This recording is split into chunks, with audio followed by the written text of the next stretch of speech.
पावसाने ओढ दिल्याने खरीप हंगाम धोक्यात येऊन शेतकरी संकटात सापडले आहेत। मृग नक्षत्रानंतर पावसाने 8 ते 10 दिवसापासून ओढ दिली आहे। खरीप हंगामातील पिके यामुळे धोक्यात आली आहेत। सोयाबीन, कापूस, तूर, उडीद व मूग ही पिके उन्हाच्या चटक्यामुळे व सोसाट्याच्या वाऱ्यामुळे करपून जात आहेत। अवकाळी पाऊस पडल्यानंतर व मृग नक्षत्रात सरी बरसल्यानंतर शेतकऱ्यांनी पेरणी केली। मात्र पेरणी केल्यानंतर पावसाने पाठ फिरवल्यामुळे जमिनीतील ओल संपत आली आहे। ज्या शेतकऱ्यांकडे पाण्याची व्यवस्था आहे त्यांना पिके वाचवण्यासाठी तारेवरची कसरत करावी लागत आहे, तर ज्यांच्याकडे पाण्याची व्यवस्था नाहीये अशा शेतकऱ्यांना आकाशाकडे पाहावे लागत आहे।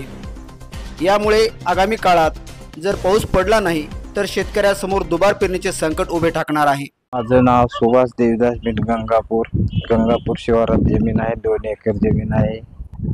जवळजवळ महिना झालं पाऊस नाही। पिकाला जवळजवळ आता माना टाकायचा आलाय, थेंब नाही पावसाचा। वाळून जाण्याच्या मार्गावर पीक आहेत। काय करावं काय नाही ही परिस्थिती बिकट झालेली आहे। 3 आठवडे झालं पेरणी करून, आता एक थेंब सुद्धा नाही पावसाचा। पाण्याचा प्रश्न मोठा आहे। इकडून तिकडून पाण्याचं ओढून पाणी द्यायला तरी काही पीक तळ्यावर येणार। ओल क्षमता कमी झाली पाऊस नसल्यामुळं। आता जर 4-8 दिवसात जर नाही पाऊस पडला तर सगळी पिकं हातातून जातील। दुबारा पेरणीचं संकट 90% येतच काय की वाटालंय।